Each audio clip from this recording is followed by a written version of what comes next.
Daniel chapitre 3. Le roi Nebuchadnezzar fit une statue d'or, haute de 60 coudées et large de 6 coudées. Il la dressa dans la vallée de Doura, dans la province de Babylone.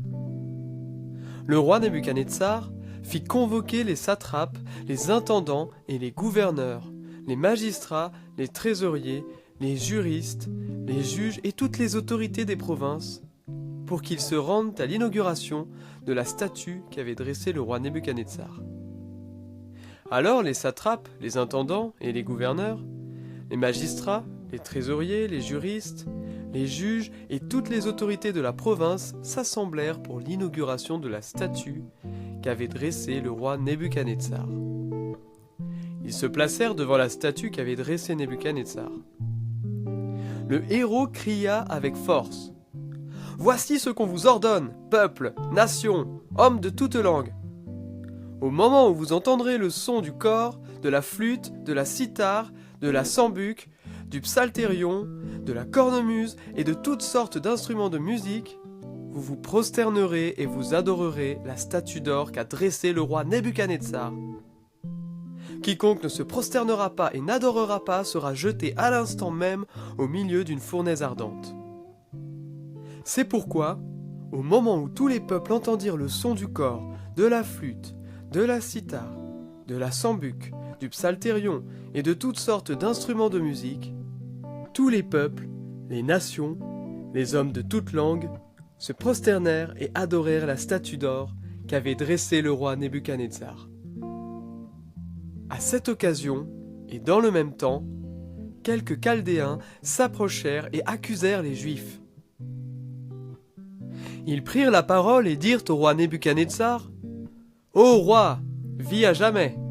Ô roi, tu as donné un ordre d'après lequel tout homme qui entendrait le son du cor, de la flûte, de la cithare, de la sambuc, du psalterion, de la cornemuse et de toutes sortes d'instruments devrait se prosterner et adorer la statue d'or, et d'après lequel quiconque ne se prosternerait pas et n'adorerait pas serait jeté au milieu d'une fournaise ardente.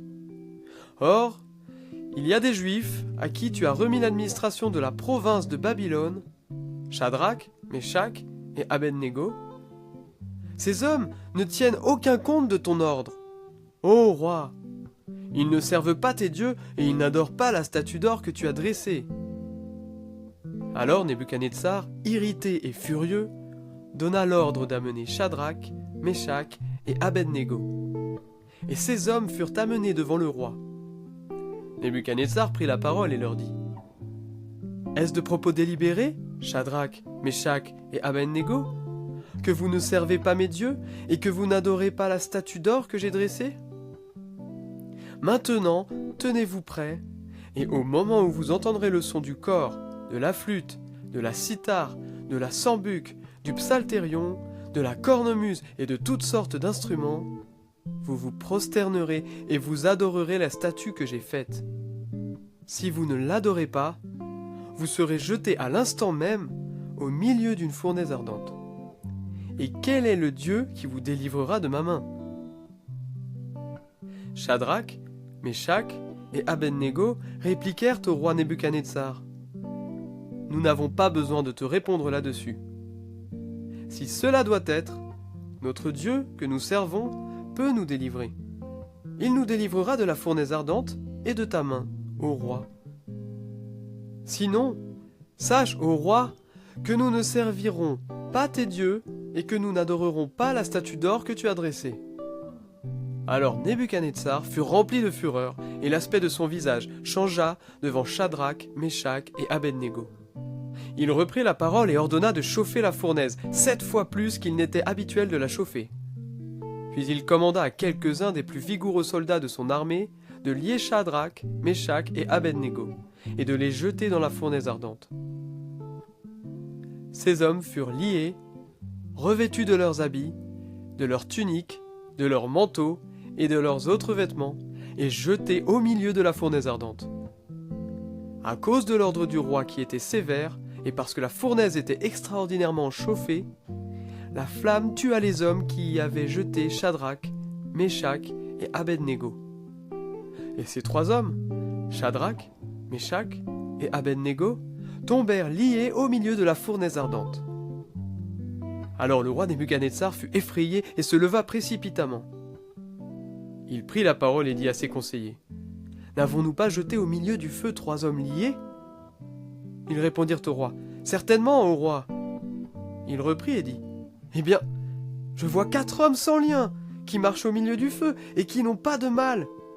Et l'aspect du 4e ressemble à celui d'un fils des dieux. » Puis Nebuchadnezzar s'approcha de l'entrée de la fournaise ardente, prit la parole et dit : « Shadrach, Méshach et Abed-Négo, serviteurs du Dieu Très-Haut, sortez et venez. » Et Shadrach, Méshach et Abed-Négo sortirent du milieu du feu. Les satrapes, les intendants, les gouverneurs et les conseillers du roi s'assemblèrent. Ils virent que le feu n'avait eu aucun pouvoir sur le corps de ces hommes, que les cheveux de leur tête n'avaient pas été brûlés, que leurs habits n'étaient pas endommagés, et que l'odeur du feu ne les avait pas atteints. Nebuchadnezzar prit la parole et dit : « Béni soit le Dieu de Shadrach, de Méshach et d'Abed-Négo, lui qui a envoyé son ange et délivré ses serviteurs. Ils ont eu confiance en lui. Ils ont violé l'ordre du roi et livré leur corps plutôt que de servir et d'adorer tout autre Dieu que leur Dieu. Voici maintenant l'ordre que je donne. Tout homme à quelque peuple, nation ou langue qu'il appartienne, qui parlera inconsidérément contre le Dieu de Shadrach, de Méshach et d'Abed-Négo, sera mis en pièces et sa maison sera réduite en un tas d'immondices, parce qu'il n'y a aucun autre Dieu qui puisse délivrer comme lui. » Après cela, le roi fit prospérer Shadrach, Méshach et Abed-Négo dans la province de Babylone.